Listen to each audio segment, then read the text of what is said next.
Hello everyone, today we will see the issue behind the reliance of the Electoral College in federal elections. In the Constitution, the Electoral College was meant to be a compromise between the wants of the public and the wants of Congress. However, in actuality, the popular vote means nothing in the process of determining a presidential candidate. A candidate can lose the popular vote horribly but win the electoral vote by a minuscule margin and still be elected as president. The Electoral College has over 500 electors whom the public elects. In order to win, a candidate needs 270 electoral votes. The electoral vote is the deciding factor in federal elections. Voters have no real say in the popular vote. Where the voters have power is electing their electors in the Electoral College, but many voters are unaware of this.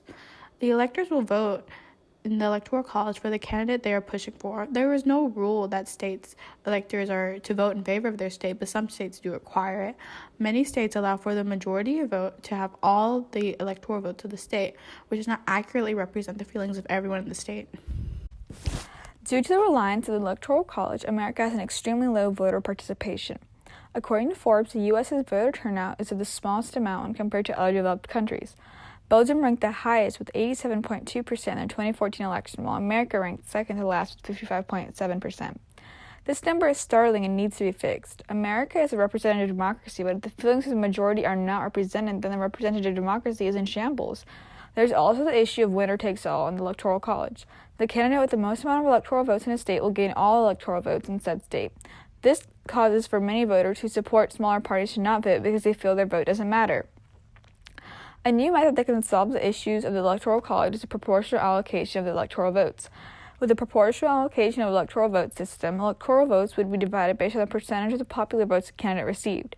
So if the candidate received 45% of the popular vote in a state, then they would receive 45% of the electoral votes. This allows for a more accurate representation of a state's feelings. Voters should also be encouraged to vote due to their voters having more weight. In many states, where there's a party that has a huge influence, people of other parties are discouraged to vote because it seems that their vote will make no difference. For example, in the 2016 election, Trump won by a huge margin in Alabama. According to Pew Forum, Trump took slightly above 60% of the votes, while Hillary Clinton took less than 40% of the votes.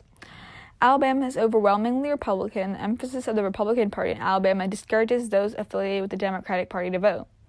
However, with the new system, those affiliated with the minority parties would be encouraged to vote because a part of the electoral votes will go to their desired candidate. Voters in states would also not have their electoral votes support a candidate they do not support. This system allows for candidates to not campaign in solely swing states. Swing states often have a higher voter turnout compared to other states, and that is a result of the amount of time candidates spend campaigning in swing states. Increase in campaigning in other states would encourage many others to vote and not feel as if their vote means nothing. Many eligible young voters who do not vote said they do not vote because they feel that their vote doesn't matter. Proportional allocation also has the potential to create many problems. There's a big disadvantage for quickly growing states. The U.S. Census is taken every 10 years, so the largely growing states would be disadvantaged because a large number of people may have voted, but they would still have the same amount of electoral votes because that is what the census shows.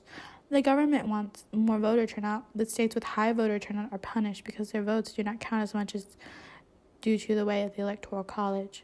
There are solutions to the problem we face. For example, fast-growing states can implement their own programs, monitor their populations, and allow for a proportional allocation. This also means there would be less stress on the census every 10 years. This data could be easily collected from housing and schools at the local level. This information could ensure proportional allocation without reliance on the national census. Another issue we face is that states would be ignored. If we use the proportional allocation system, candidates would spend more time on the states with more electoral votes rather than the swing states. The electoral votes would prefer bigger states and look over smaller states like Delaware. This is unfair to people because every citizen deserves to be heard. Although this issue seems pressing, we must consider the time period that we're in. Through social media and other news, politicians can campaign regardless of where they actually are. Networking and the internet provides for an easy way for politicians to spread their time.